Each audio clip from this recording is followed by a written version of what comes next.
Hello students, welcome to LGI online classes. This is Deepthi, class 6 science, chapter 16 air around us. हमारे चारों तरफ हवा।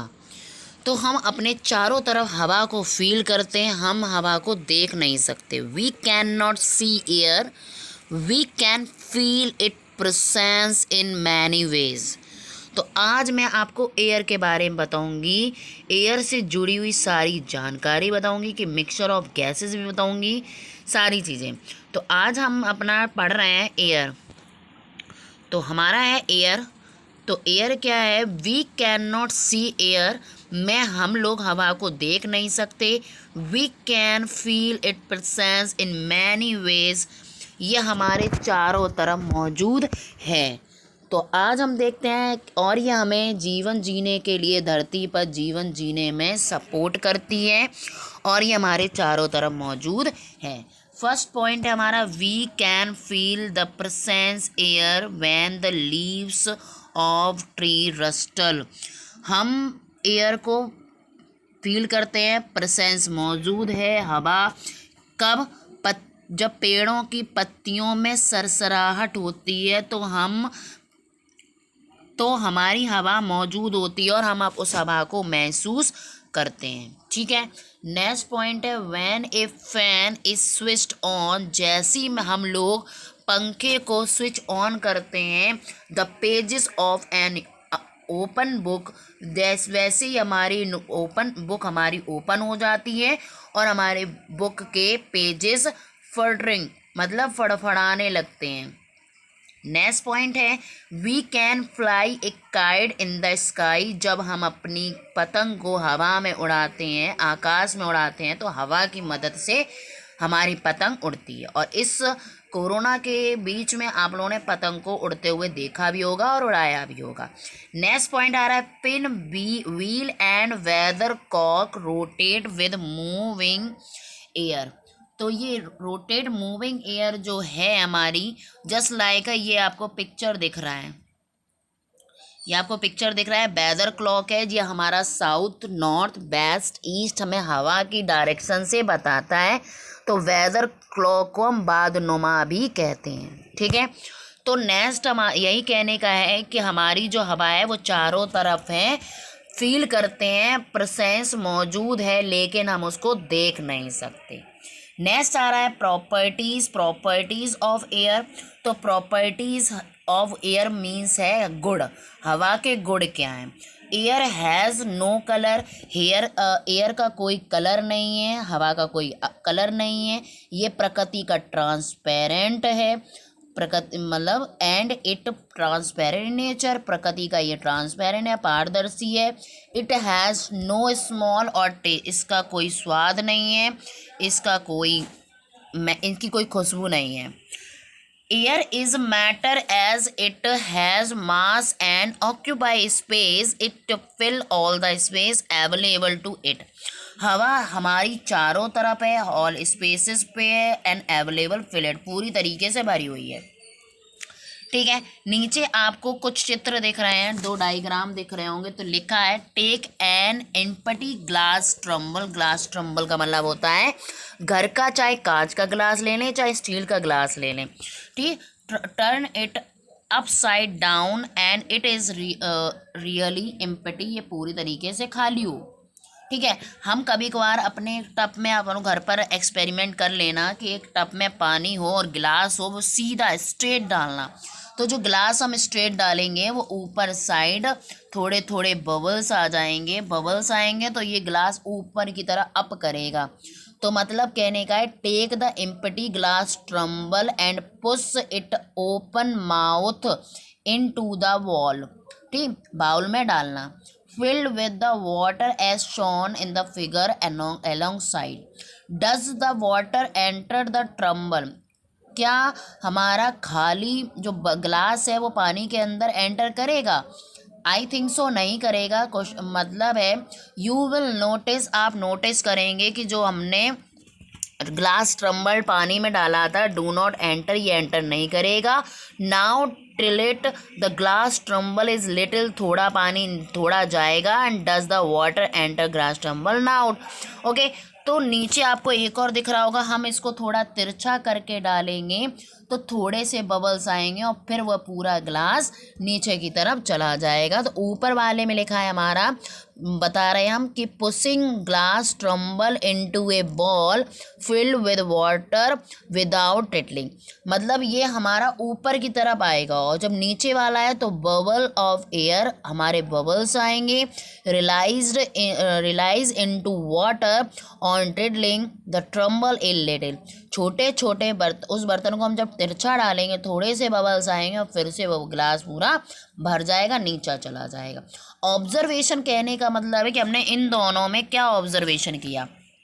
You will notice that bubble of air come out and water gets filled up in the glass tumbler, जो पानी है, ठीक है समझना, this shows that the tumbler was not empty, it was filled with air, वो खाली नहीं है, इसमें हवा भर गई।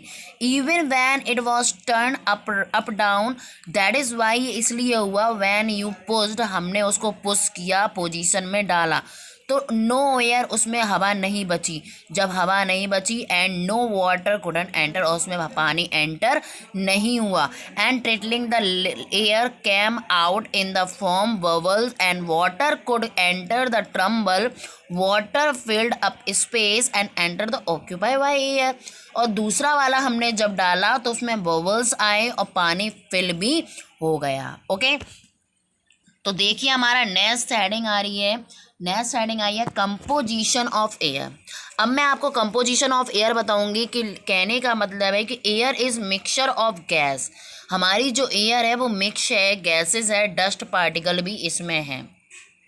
Until the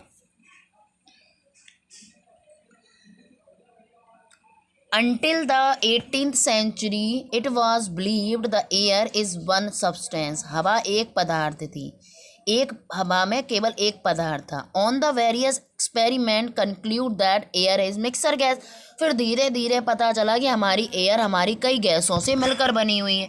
air made up, air बनी हमारी 78% हमारा 78% हमारी नाइट्रोजन है, 21%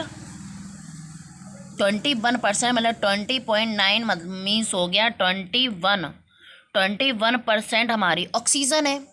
ओके, एंड 0.90 ऑर्गन है, 0.090 हमारी ऑर्गन गैस है, एंड अदर गैसेस हमारी 0.117 गैस है, एंड कार्बन डाइऑक्साइड हमारी 0.03% है। कितनी है?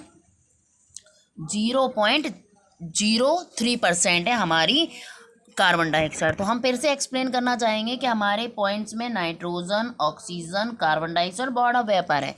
तो नाइट्रोजन 78% एयर में, इट डज नॉट सपोर्ट, ये सपोर्ट नहीं करती है, ये बर्निंग द कंबस्टन मतलब जलाने के लिए, आग जलाने के लिए प्रयोग करते हैं। Plant need nitrogen to grow, plant को उगने के लिए भी नाइट्रोजन की आवश्यकता होती है। ठीक है, नेक्स्ट है हमारी oxygen. Air consist of about 21% oxygen है। The presence of oxygen is essential for survival of the living organisms, ये हमारे सजीव जीवों को जीने में मदद करती है ऑक्सीजन। ऑक्सीजन सपोर्ट, ऑक्सीजन ज़्यादातर जलाने, दहन, अग्नि को जलाने में सपोर्ट करती है।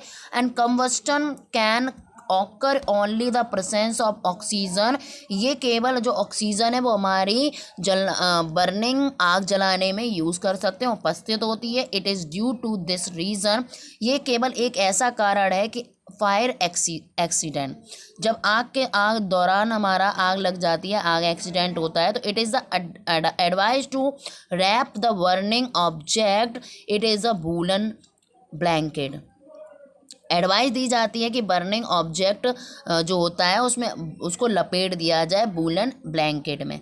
This cut off the oxygen supply, ये हमारे ऑक्सीजन सप्लाई को बंद कर देता है और स्टॉप ऑफ द फायर रुक जाती है।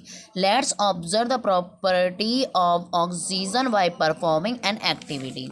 कैसे हम एक एक्टिविटी को बता सकते हैं? मान लीजिए हमने एक मोमबत्ती ली, 3 मोमबत्तियाँ ली, एक मैंने बाहर की तरफ जला दी, तीनों जला दी मैंने। एक तो मैंने ओपन रखी तो वो तो जल रही है। फिर दूसरे पे हमने एक गिलास रख दिया। जब गिलास रख दिया तो आप देखेंगे कि जब टेक द 3 कैंडल्स, हमने 3 कैंडल्स ली, लाइट दैम, उसको लाइट जला दिया और टेबल पे रख दिया। And cover the first candle, मैंने एक कैंडल को कवर कर दिया स्मॉल ट्रम्बल, छोटे से बर्तन से। कवर द सेकंड कैंडल, मैंने सेकंड कैंडल को लार्ज ट्रम्बल से कवर किया। Okay, leave the third candle, और मैंने थर्ड कैंडल को अनकवर्ड ही छोड़ दिया। तो आपने ऑब्जर्व क्या किया, जो तीसरी वाली जो कैंडल है, आप ऑब्जर्वेशन करेंगे, you will observe that candle covered, जो कैंडल थी छोटे ट्रम्बल से ढकी थी वो हमारी तुरंत ही बुझ गई, ठीक है, गोज अप हो गई। एंड द थर्ड कैंडल जो अनकवर्ड थी वो बर्न हो रही, कंटिन्यू बर्न हो रही है। The candle use oxygen, candle को भी oxygen present inside the beaker, अंदर हमारे ऑक्सीजन बनती रही तो वो बर्निंग हो रही है, जल रही है। And the when oxygen was use of, वो यूज कर रही है ऑक्सीजन को। द फ्लेम, उसका फ्लेम मीन्स होती है जो अग्नि जलती है, बत्ती जो जलती है वो फ्लेम होती है, बैन टॉप। फिर वो धीरे धीरे वो भी बुझ जाती, क्योंकि जो ट्रम्बल ढका हुआ है, जो बर्तन ढका हुआ है, उसके अंदर ऑक्सीजन प्रॉपर नहीं जा रही है, सप्लाई नहीं हो रही है, तो वो कैंडल फिर से बुझ जाएगी। तो फर्स्ट भी बुझ गई, सेकंड भी हमारी वेंट ऑफ हो गई, एंड थर्ड उसको ऑक्सीजन मिल रही है, कंटिन्यू ऑक्सीजन मिल रही है, सप्लाई हो रही है, तो इस प्रकार से हमारी वो कैंडल जल रही। तो हमने ऑब्जर्व किया, हमने ऑब्जर्व किया कि oxygen support burning. Okay, so carbon dioxide atmosphere हमारा 0.03 कार्बन डाइऑक्साइड है। बर्निंग प्लांट एंड एनिमल्स को कंज्यूम करने में मदद करता है oxygen, and mainly release the carbon dioxide atmosphere along the few other gases, ये अदर गैसेस में भी मिक्स है। वाटर वेपर क्या है, वाटर वेपर हम आपको बता ही चुके हैं, भाप होती है। We know that water is present in the air, पानी में भी हमारी एयर मौजूद है। Water vapour is form due to evaporation, heating of water, जब हम पानी को गर्म करते हैं तो it is important part of the water cycle, ये वाटर साइकिल का सबसे इम्पॉर्टेंट पार्ट होता है। On coming in contract with a cool, जब ये कूल ठंडा हो जाता है, water vapour present in air condense to from water, ये हमारा ठंडा होकर दबाव इस पर पड़ता है तो ये कुछ छोटी छोटी बूंदों के रूप में पानी के रूप में गिरता है, तो ये रिजर्व हमारा कंडेंसेशन भी आ जाता है, तो यही हमारा वाटर वेपर कहलाया। तो आई होप सो आपको ये समझ में आया हो, अगर ना आया हो तो प्लीज़ हमें जल्दी जल्दी मैसेज करिएगा, और मैसेज करेंगे तो हम आपके आंसर का, क्वेश्चन का जल्दी जल्दी आंसर देंगे। ओके, तो अभी के लिए बाय, टेक केयर।